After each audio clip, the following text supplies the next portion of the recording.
La nuit sur la Seine. Une petite vedette de la brigade fluviale glisse sur le fleuve.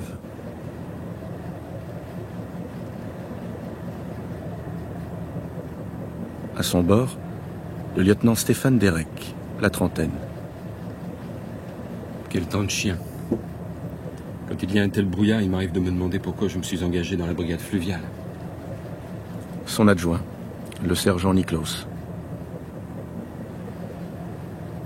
Quel âge avez-vous, mon lieutenant? 29 ans, sergent. Pourquoi? Oh, rien.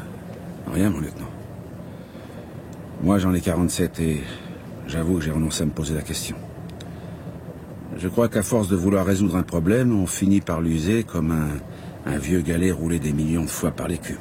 Ah, sergent Niklos, je vous sens parti pour une de ces soirées amis de la poésie bonsoir dont vous avez le secret. Ah, pas plus que ça, mon lieutenant.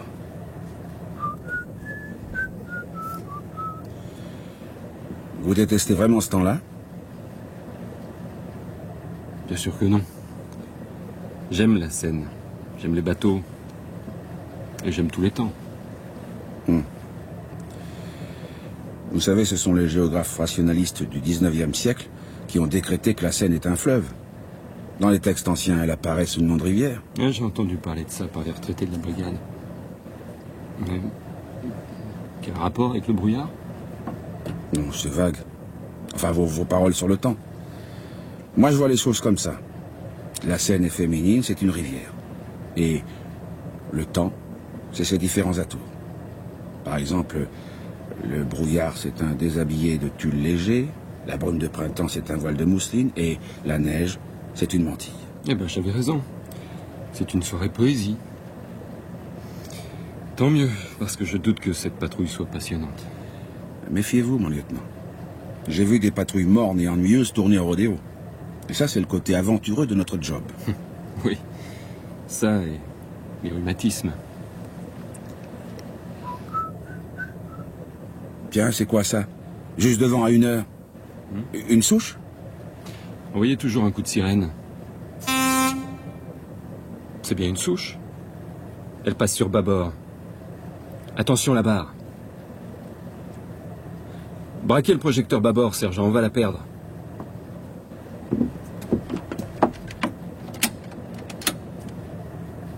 Mais là, au milieu du faisceau, c'est pas une souche, c'est un tronc.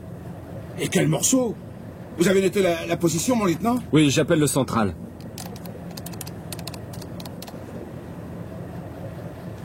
Allô, central Alpha? Ici Terre-Neuve. Nous avons repéré grosse souche dérivante à hauteur confluent Seine et Marne. Proximité grand restaurant et centre commercial chinois. Elle se trouve au milieu du courant. Longueur environ 4 mètres pour une largeur de 60 à 80 cm. Peut être considérée comme dangereuse pour la navigation. Terminé, central Alpha. Compris. 5 sur 5, Terre-Neuve. Envoyons brigade d'intervention dans le secteur indiqué. Terminé.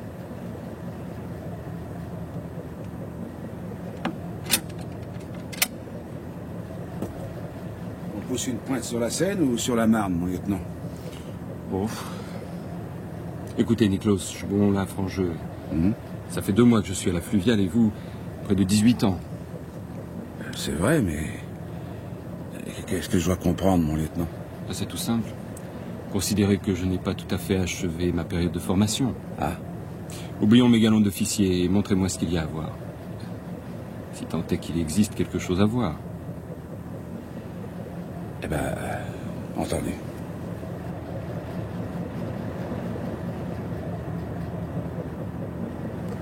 On va remonter la Marne sur un petit kilomètre et vous allez...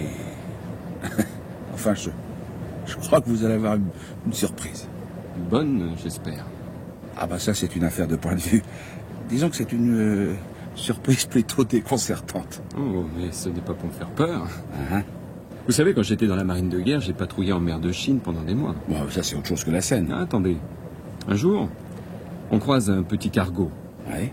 Il était plutôt minable, tout rouillé, port d'attache, Manille. Vous voyez le genre? Ah, trafiquant d'armes? Ah non, bien plus étrange. Donc, comme il semblait dériver, moteur coupé, on On essaye de le contacter par radio. Pas de réponse. Le commandant ordonne alors de lui adresser les signaux optiques. Toujours rien. On essaye des fanions. Pas plus de résultats. L'équipage n'était pas vraiment coopératif ou quoi? Justement. Le commandant a alors réuni les officiers et plusieurs hypothèses ont été lancées. La plus probable, c'était celle d'une épidémie à bord, le genre intoxication alimentaire qui laisse les hommes sur le flanc, incapables de tenir leur poste, ce qui aurait expliqué la dérive. Une épidémie, mon lieutenant? Ah bah, grand Dieu. Et vous avez trouvé des volontaires pour aller se rendre compte sur place? Le médecin et 2 matelots infirmiers. La manœuvre d'approche a été difficile, la mer était grosse. L'équipe a tout de même pris pied à bord, mais nous avons failli perdre notre toubib pendant la manœuvre. Et alors, mon lieutenant? Le désert complet. Pas la moindre trace d'épidémie. Aucune présence humaine. Rien. Oh, comment ça, rien? Ah bah, vous voulez me faire languir, mon lieutenant? Un bateau vide. Un vaisseau fantôme, pas un chat à bord. Ah, ça, c'est pas banal. Et alors, il y a une explication? Des hypothèses. Une attaque des pirates, des boat people, des trafiquants. Nous n'avons jamais su. Par contre, à la première escale, 2 hommes ont déserté. Quand la police militaire les a rattrapés, ils ont déclaré que croiser un vaisseau fantôme, ça porte malheur. Ah, c'est ce qu'on dit.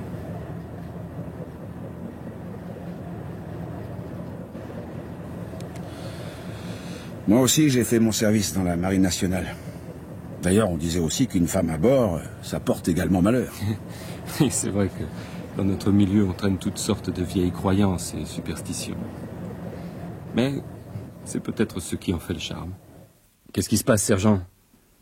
Vous coupez le moteur? Parlez moins fort, mon lieutenant.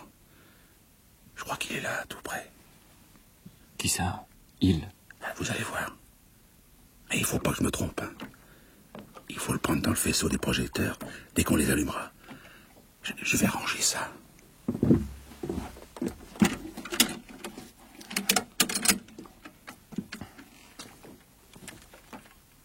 Bon, alors? Et maintenant, lumière. Mon Dieu! Mais c'est... Ouais. Un crocodile de taille adulte sur une petite île de la Marne. Oh. Sauf votre respect, avouez que vous avez embouché un coin, hein, mon lieutenant? Mais qu'est-ce qu'il fait là? Oh, bah ça, c'est encore toute une histoire. Bah, vous savez, c'est interdit. Mais les gens aiment bien acheter des bébés crocodiles. Ouais, c'est marrant, les petits sauriens. Vous mettez ça dans la baignoire, dans la chambre d'amis, puis vous montrez à vos invités. Venez voir le bébé, succès garanti. Mais le problème des bébés crocodiles, c'est le problème de tout bébé. Ça pousse, hein, et ça pousse même très vite. Et puis quand il atteint 1 mètre, vous commencez à paniquer. Alors, par une nuit sans lune, vous balancez l'enfant crocodile dans la Seine ou dans la Marne, où il achève sa croissance. Beau traumatisme en perspective pour les pêcheurs à la ligne. Ouais. Sans parler des riverains qui découvrent un crocodile sur leur pelouse, occupés à courser leur caniche nain. Mais, bon, je veux bien admettre qu'on n'est pas équipé. Mais il faudrait quand même prévenir la brigade. Ça, je crois pas, mon lieutenant. Comment ça? Eh ben, actuellement, ça serait pas très avisé de prévenir la hiérarchie. Enfin, pour quelle raison? Si on annonce la présence de Prosper alors qu'Edouard est à peine entré dans ses meubles, la hiérarchie va durcir sa position. Prosper? Édouard? Non mais écoutez, sergent, il y a certainement un moyen de m'expliquer tout ça calmement, n'est-ce pas? Oui, mon lieutenant. Le gros père, là, ce crocodile que vous voyez, c'est Prosper. Enfin, c'est le nom qu'on lui a trouvé. Hein. Qui ça? Ah ben, les collègues et moi. Ah bon, parce que vous êtes plusieurs dans la confidence. Mais mon lieutenant, toute la brigade. Et certains officiers aussi. Eh ben, de mieux en mieux. Ah, je sais, ça paraît compliqué. Oh, mais pas du tout. Le problème, c'est qu'on a un accord avec le Muséum d'Histoire Naturelle et un autre avec le zoo de Vincennes. Bon, alors, quand la brigade fluviale leur propose un crocodile de taille adulte, et en outre, à titre gratuit, ils acceptent. Mais tout de même, faut pas que ce soit trop souvent. En toute chose, la quantité nuit à la qualité. C'est bien connu, sergent. Voilà, c'est comme vous dites. Or donc, il y a un mois, un petit mois, on a repêché Édouard après l'avoir endormi avec une carabine à seringue. Bon, mais une supposition qu'on se pointe demain avec Prosper, eh ben ça risque de poser des sacrés problèmes. Et qui sait même si l'autorité supérieure de concert avec le muséum ne nous forcerait pas à abattre notre gros-père. Oui, je comprends. Tous ces crocodiles à la queue leu, ça donnerait un côté heure de pointe, n'est-ce pas? Ben, d'une certaine façon, mon lieutenant. Oui, on peut dire les choses comme ça. Moi aussi, j'aime les animaux, mais... Bon, voilà ce que je propose. Vous ne m'avez jamais présenté Théodule. Ah non, mon lieutenant, Prosper. Oui, c'est ça. Je ne connais pas ce croco, j'ignore même son existence. Nous sommes d'accord? Ah, parfaitement, mon lieutenant. Alors, montrez-moi autre chose.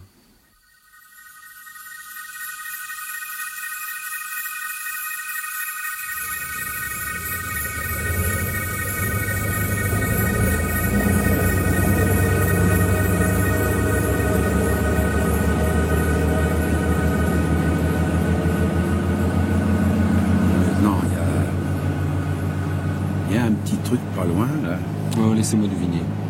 Un troupeau de dinosaures. Une meute de rhinocéros. Un essaim de baleines bleues. Ah non, question animaux, le chapitre est clos, mon lieutenant. Enfin, une bonne nouvelle. Et votre surprise, là, c'est encore loin? Oh, même pas 200 mètres. Tiens, ici, le brouillard est levé. C'est curieux, c'est comme des microclimats. Ah, je vous l'ai dit, mon lieutenant. La Seine est une rivière et... donc elle est féminine et capricieuse. Mais c'est pour cela que nous l'aimons. Vous savez, sergent, on peut aussi aimer les femmes équilibrées.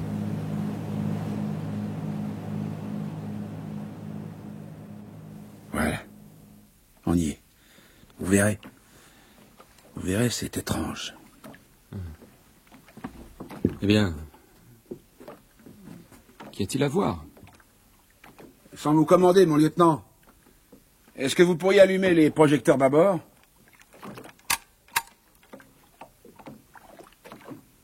Mon Dieu. Ouais. Comme vous dites. C'est un cimetière de péniches. Exactement. Elles ont fait leur dernier voyage. Vous voyez, le truc, c'est de pousser les moteurs au maximum et de les échouer profondément dans le sol limoneux de l'île. Après, enfin théoriquement, elles doivent être découpées au chalumeau, mais bien entendu, ça ne se passe pas comme ça. Hein? Et pourquoi? Bah, les ferrailleurs viennent récupérer ce qui a de la valeur, le cuivre par exemple, ou certains éléments du moteur qui servent de pièces de rechange, mais pour découper l'acier, là, alors là, ils sont pas pressés.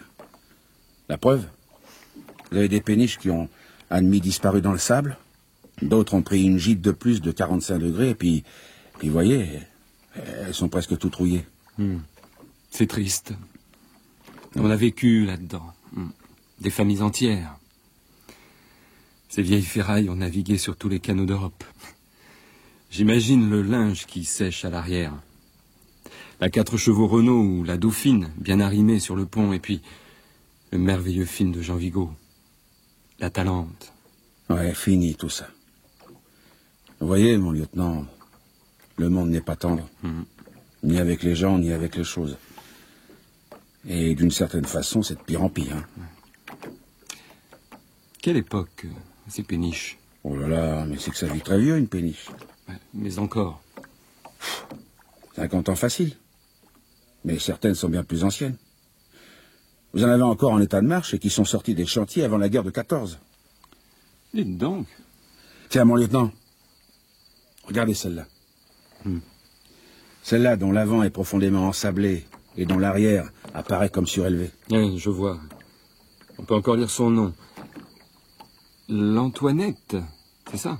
Exact. Si vous saviez d'où elle sort.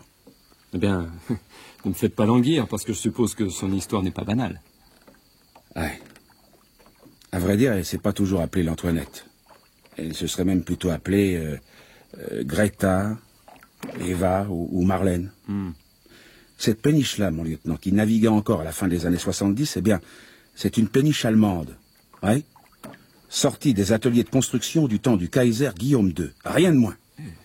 Et si au début des années 20, elle s'est retrouvée en France, sous notre pavillon national, eh bien, c'est au titre des dommages de guerre. Avouez qu'il y a des moments où l'histoire a de sacrés hoquets, hein? Vous trouvez pas? Si, je l'admets. Mais je trouve cela, comment dirais-je, c'est à la fois troublant et fascinant.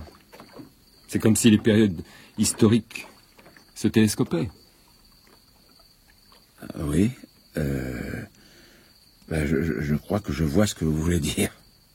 C'est pas certain parce que j'ai moi-même du mal à expliquer ce que je ressens. Ouais, ah ben ça arrive au meilleur. Je me rappelle la France de la fin des années 70. Ah, c'était une bonne époque. Oui, bien entendu, mais je voulais dire autre chose. Voilà, je crois que vous allez comprendre. Dans les années 70, Oui. alors que cette péniche n'était pas encore à la casse, les ordinateurs pointaient leur nez dans les entreprises. L'urbanisme et l'architecture avaient adopté les formes et les matériaux qui sont encore en vigueur aujourd'hui. La tour Maine-Montparnasse existait, tout comme le centre d'art Georges Pompidou. Et, parallèlement à tout cela, cette péniche du temps du Kaiser naviguait tranquillement sur nos rivières et nos canaux, comme si deux France avaient cohabité en s'ignorant superbement, comme si le passé faisait de la résistance.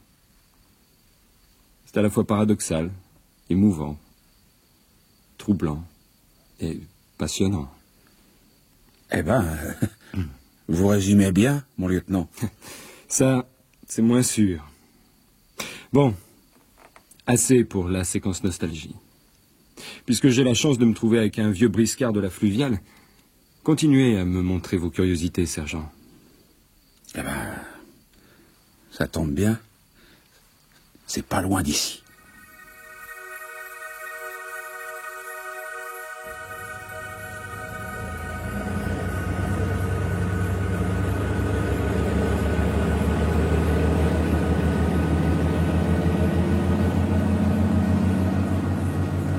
Coupez les projecteurs, mon lieutenant.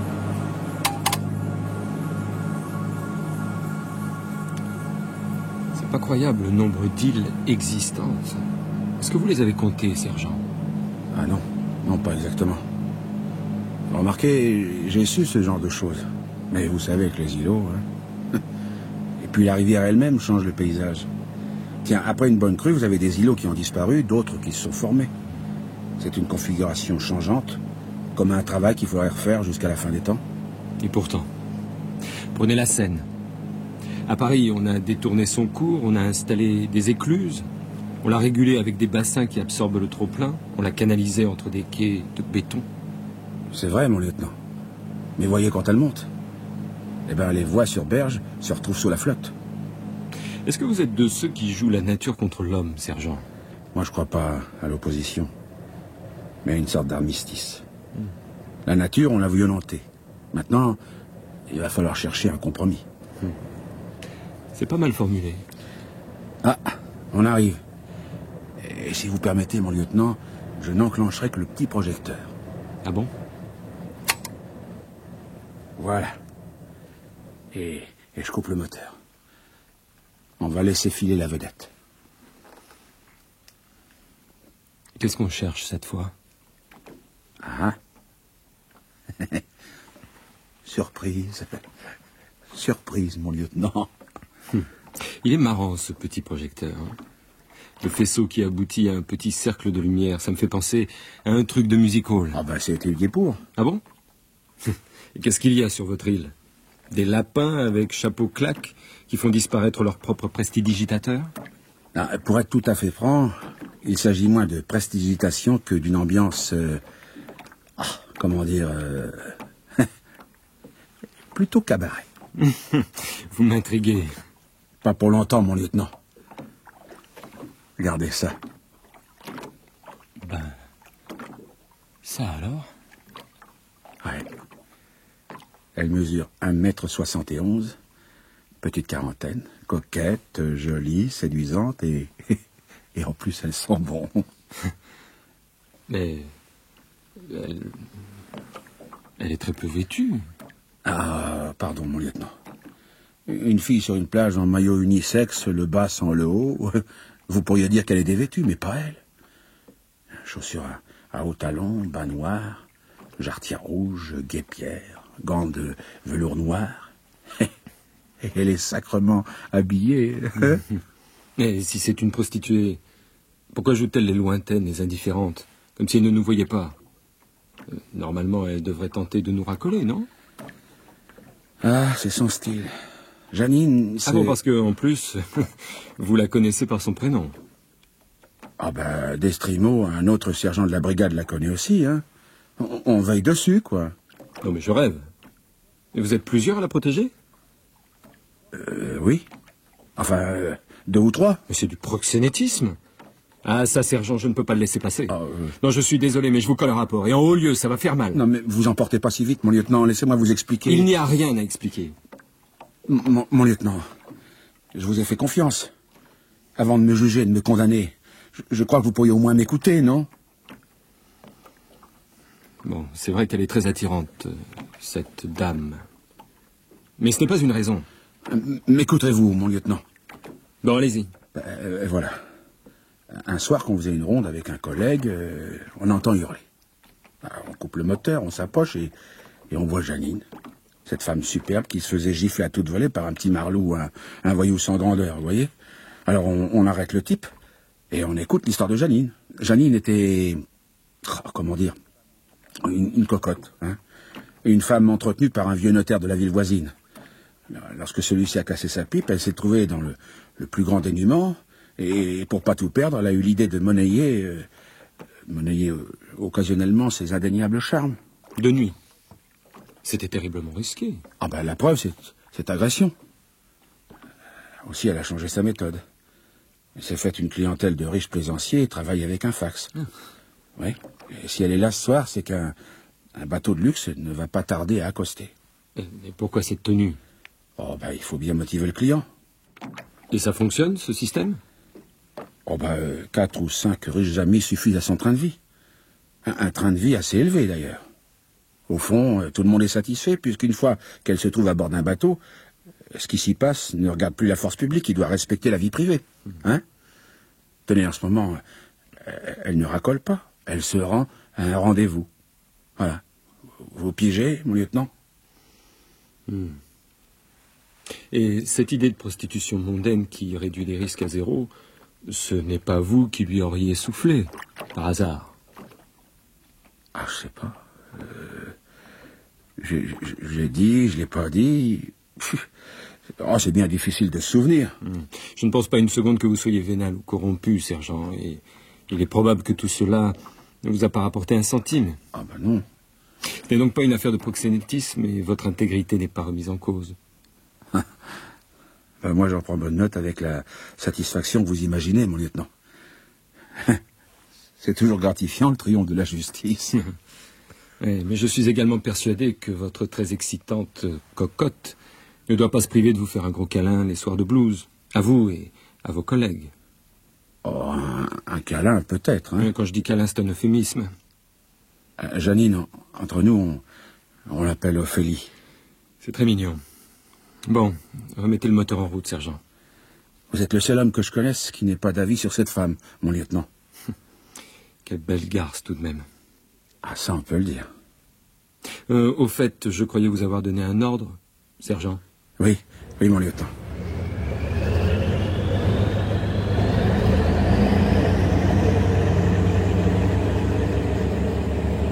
Mais allez, ne soyez pas triste.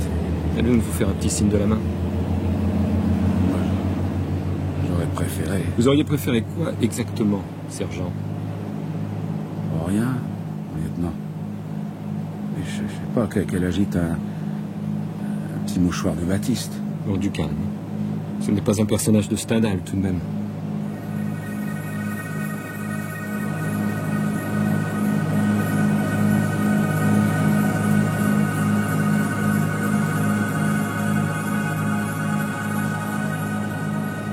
Longe la rive, mon lieutenant? Oui. Gare aux épaves englouties et aux racines, alors. Oh, vous en faites pas. Je connais les berges comme ma poche. Vous êtes marié, sergent? Divorcé. Ah. Désolé. Oh non, soyez pas désolé.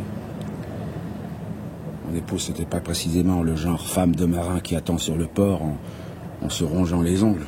Non. Tiens, je peux même pas dire qu'elle me trompait, qu'elle en aimait un autre. Je voulais pas être indiscret. Vous en faites pas, mon lieutenant. C'est une histoire ancienne, maintenant. Ouais, une vieille histoire. J'ai oublié. Ben, elle s'est remariée. Et elle a l'air heureuse. Et quant à moi, je me suis tranquillement installé une petite vie de célibataire bien confortable. Surtout avec la jolie dame que j'ai aperçue tout à l'heure. Janie? Enfin, Ophélie?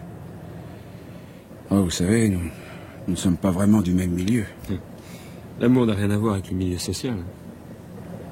Même parler d'amour, ce serait abusif. Non, c'est une fille de la bourgeoisie, habituée au luxe. Son vieux notaire la couvrait de cadeaux, mais il n'a pas su lui apprendre à se débrouiller dans la vie. Mais même la manière dont elle a envisagé la prostitution, c'était totalement à côté de la plaque.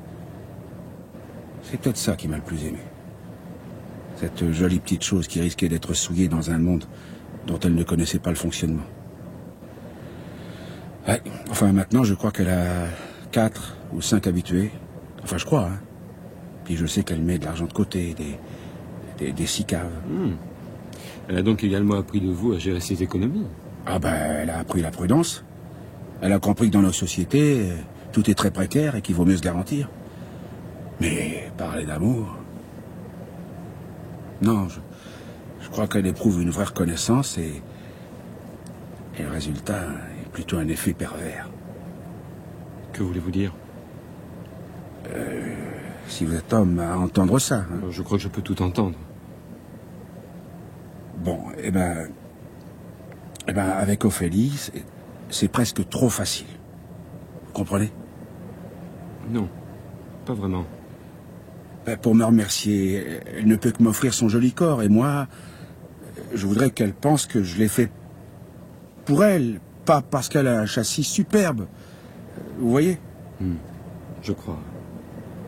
Alors, en quelque sorte, ça vous condamne aux amours platoniques. Ah, c'est ce que je me suis dit, mais comme elle est bonne fille, elle insiste parfois pour être plus tendre, plus câline. Prenez la vie comme elle vient, sergent.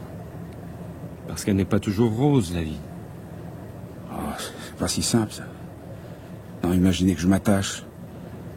Un jour, Janine Ophélie, elle rencontrera un monsieur très riche qui l'emportera sur son bateau pour l'épouser dans une très belle église d'un joli pays où le ciel est toujours bleu et le sergent de la fluviale, il restera à patrouiller dans la nuit et la brume. Ah non, faut que je me préserve. Et si vous l'épousiez? Non, trop coquette. Et puis, je crois qu'elle se lasserait. Ma femme aussi, elle était amoureuse. Enfin, au début. Et puis, toutes ces nuits à m'attendre. Notre histoire s'est usée tout doucement au long de mes nuits de patrouille et d'un lit trop souvent vide. À vous entendre, c'est une fatalité. Pourtant, à la fluviale, il y a des gars mariés et parfaitement heureux, vous ne croyez pas? Bien entendu. Mais ça, c'est une question de veine. Et comme à la guerre. Pourquoi l'obus tombe à gauche et pas à droite? On peut effectivement voir les choses comme ça. Dites, où m'emmenez-vous à présent? Voir une autre de nos curiosités, mon lieutenant. Quelque chose d'assez spécial. Mais rassurez-vous, hein, ça n'a rien à voir avec les mœurs. Bien. Distrayant, j'espère. Ah, pour ça, oui. Vous ne pourriez pas me mettre un peu sur la piste? Oh, ben c'est que je risque de gâcher votre plaisir. Disons que... Enfin, si vous voulez, c'est à la fois insolite et un peu effrayant. Effrayant? Ouais, dans une certaine mesure. Et serons-nous en danger? Non, nous ne serons pas en danger, pas nous. Mais d'autres. Fichtre. Et c'est encore loin? Non. Non, non, nous y sommes. Je coupe le moteur. Et vous allez voir. Vous laissez glisser la vedette? Ne vous inquiétez pas. Elle s'arrêtera où il faut. Je connais parfaitement le secteur. Nous entrons dans un bras mort. Exact, mon lieutenant. Mais nous pourrons ressortir en mettant en arrière-lente. Ça ne sent pas très bon dans votre coin secret. Après le cimetière des Péniches, vous m'avez réservé un charnier de poissons crevés. Ah. Vous êtes plus près de la vérité que vous n'imaginez, mon lieutenant. Tenez, voulez-vous allumer les projecteurs tribord? Projecteur allumé. Parfait. Orientez-les doucement maintenant, vers la surface de l'eau. L'espace compris entre notre coque et la rive. Oui. Voilà, comme ça. La vedette est immobile. Allez me chercher la grande épuisette, s'il vous plaît, mon lieutenant. Ouais.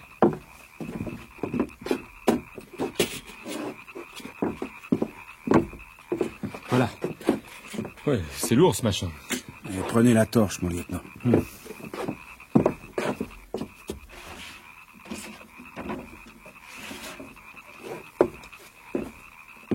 Dites, sergent, vous êtes vraiment sûr qu'il y a quelque chose à voir?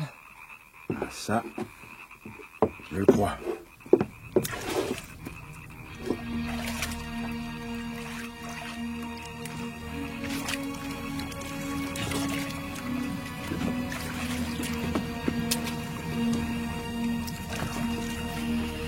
Vous allez fouiller l'eau longtemps, comme ça? J'y suis presque. Mais éclairez-moi un peu mieux, mon lieutenant. Mais... c'est quoi, ça? Une méduse géante? Attention, attention, je vais la ramener. Non, écartez-vous. Vous allez être mouillé. Ouais. Là, voilà. Mais c'est quoi, ce truc? C'est un ballon de football ou quoi? Attendez, je la sors de l'épuisette. Ah, quelle horreur! Quelle abomination! N'est-ce pas? Quelle barbarie! Mais c'est l'épouvante à l'état brut! Ah ouais, de fait, c'est pas très sympa. Mais elle est toute verdâtre! Mais c'est qu'elle a séjourné longtemps dans la flotte, mon lieutenant. Et dames, ça l'a pas arrangé. Eh, sergent! Excusez-moi, mais c'est tout de même une tête humaine! Vous la tenez par les cheveux! Bon, à présent, vous savez... Hein. Bon, je vais prévenir la brigade criminelle par radio. Ça va les secouer. Ils en ont vu d'autres? Des têtes décapitées? Eh ben oui, mon lieutenant. Mais c'est étrange, la tête de ce malheureux ressemble à celle de Marcel Proust. Et la dernière que j'ai vue, c'était le portrait craché de Toulouse-Lautrec. Sergent! Mon lieutenant. Je croyais vous avoir dit de ne pas tenir cette tête par les cheveux. Ce n'est pas du formalisme, mais je trouve que ça fait un peu barbare. D'accord, mon lieutenant. Tiens, je vous fais une passe. Attrapez! Oh! Mais c'est atroce! Oh, j'ignore si c'est l'effet d'un long séjour dans l'eau croupie, mais la tête de ce malheureux s'est mise à rebondir, comme une balle de caoutchouc mousse. Sergent! Vite! Elle va passer par l'écoutille! Et plouf, trop tard. Voilà qu'elle est retournée à l'eau. Mais faites quelque chose! Ah bah d'accord. Passez-moi la grande épuisette, mon lieutenant. Voilà.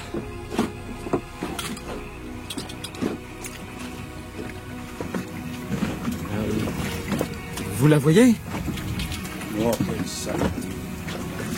Il y a tout là-dedans. Des vieux pneus, des conserves vides, des préservatifs usagés, des poissons crevés et des têtes humaines. Ah, c'est vraiment la cour des miracles. Ah, ça y est. Je crois que je l'ai. Ouais. Attention à vous, mon lieutenant. Ouais. Attention. Voilà.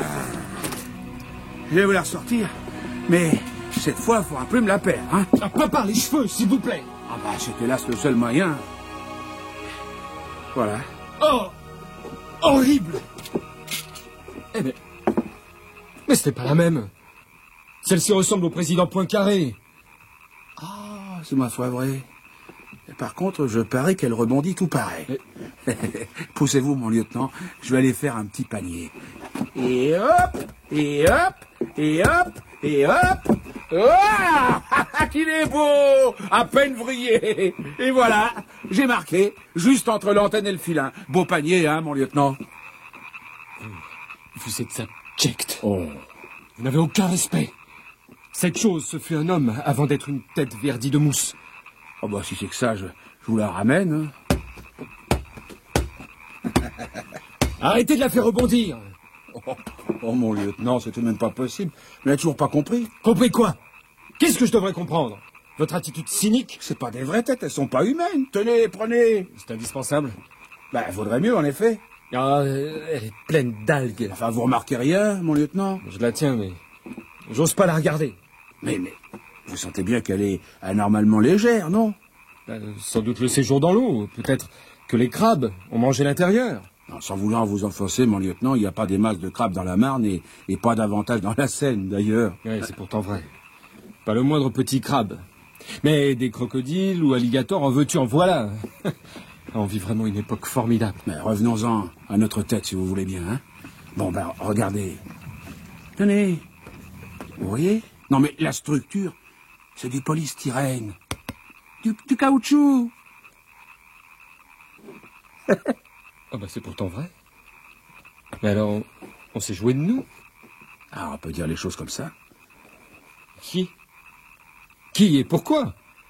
Je vais vous expliquer. J'espère pour vous qu'il ne s'agit pas de vos stupides bizutages, sergent. Non, le seul bizutage à la fluviale, ça consiste à être jeté à la Seine par 4 gaillards le jour où on est muté. Ouais, ça, j'y ai déjà eu droit, merci. Alors, d'où vient le coup? Si vous permettez, je vais mettre le moteur en route, hein. Nous sortir de là en marche arrière et prendre doucement le chemin de la capitale.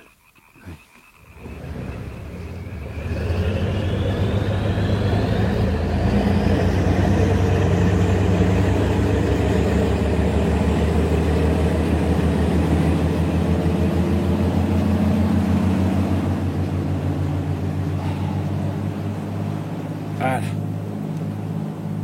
Comme ça, là-bas. Comme ça. Alors, qui est à l'origine de cette farce macabre? On a des soupçons, mais pas de preuves. D'après nos informateurs, il s'agit d'une bande d'étudiants. Et peut-être des gars des Beaux-Arts. Ouais. Ils façonnent les têtes et puis ils les balancent depuis un petit pont discret sous lequel on est passé tout à l'heure. Mais dans quel but? Le courant est bien régulier. Et à part ce petit bras mort duquel on vient de sortir, les berges sont en dur et les têtes sont forcées de suivre. De suivre. Mais alors, en quelque sorte, elle traverse Paris? Ah ben, précisément. Et vu le nombre d'obstacles, enfin de péniches, appartements que les snobs appellent des houseboats, elles finissent fatalement dans l'angle mort entre le quai et l'arrière d'une péniche d'habitation. Vous imaginez la tête, si j'ose dire, de la dame qui découvre une tête surnageant dans l'écume. On a déjà reçu des dizaines de plaintes, hein. Des plaintes de gens ayant découvert la tête de Proust, Poincaré, Adolf Hitler, Gengis Khan, Marilyn Monroe, tiens, Amin Dada, Maurice Thorez, le maréchal Pétain, et j'en passe. Je comprends. Mais j'ai dû vous paraître stupide tout à l'heure. Hein. J'ai complètement perdu la tête. Oh, est-ce bien l'expression adéquate? Oh, lieutenant. Enfin, tout de même, cette patrouille, ça a été la soirée angoisse. Vous m'avez appris pas mal de choses. Peut-être un peu trop. Ou un peu trop vite. Pressé de vous retrouver à la brigade, mon lieutenant? Franchement, oui. Et pour un café bien chaud. Au fait, si vous pouviez monter le régime, je ne dirais pas non. À vos ordres.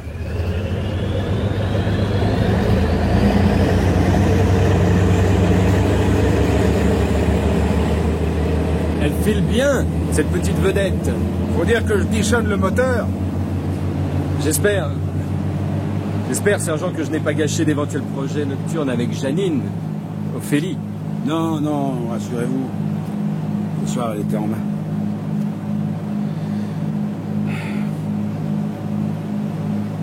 êtes fiancé, mon lieutenant? J'ai failli l'être. Dites, Quoi? regardez ce type. On dirait qu'il veut balancer la fille à la flotte. Bon sang, elle est à l'eau. Foncez, sergent, gyrophare et sirène.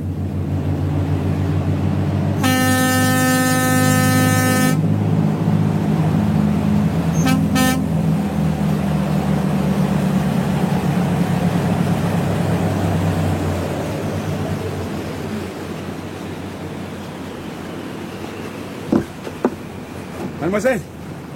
Mademoiselle, prenez la gaffe! Elle va couler. Là, j'y vais. Non, c'est moi l'officier. C'est à moi de plonger.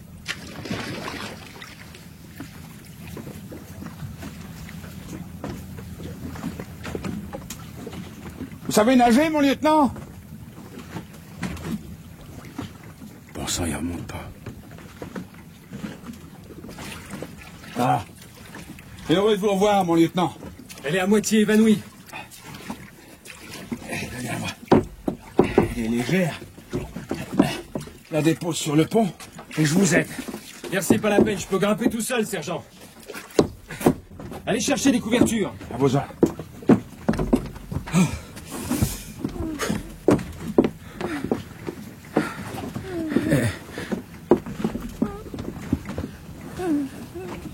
Oh, elle ouvre les yeux.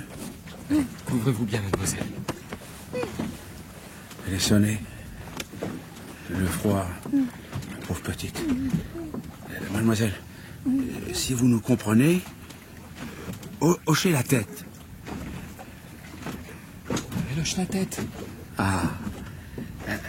Le jeune officier, trempé comme une soupe, c'est votre sauveur. Laissons ce détail, sergent. Et laissez-moi la frictionner. Eh, mademoiselle, vous avez de la chance. Hein? Il est jeune, beau, gradé et célibataire. C'est pas de la veine, ça? Sergent. Elle a hoché la tête, mon lieutenant. Ouais, mais c'est nerveux. Tiens, la preuve. Mademoiselle, je suis le fils de Frankenstein et de la fée Carabosse. Elle a secoué la tête, mon lieutenant. Vous voyez bien qu'elle comprend tout? Ah oui, mais je... Mademoiselle, voilà le programme. Il vous a frictionné comme un damné. Maintenant, je préviens la brigade par radio, je pousse le moteur à fond. Et pendant le trajet, le lieutenant vous tiendra bien serré dans ses bras. Sergent, c'est déloyal. Désolé, mon lieutenant, mais elle a hoché la tête. Et jolie comme elle est. Bon, dans ces conditions.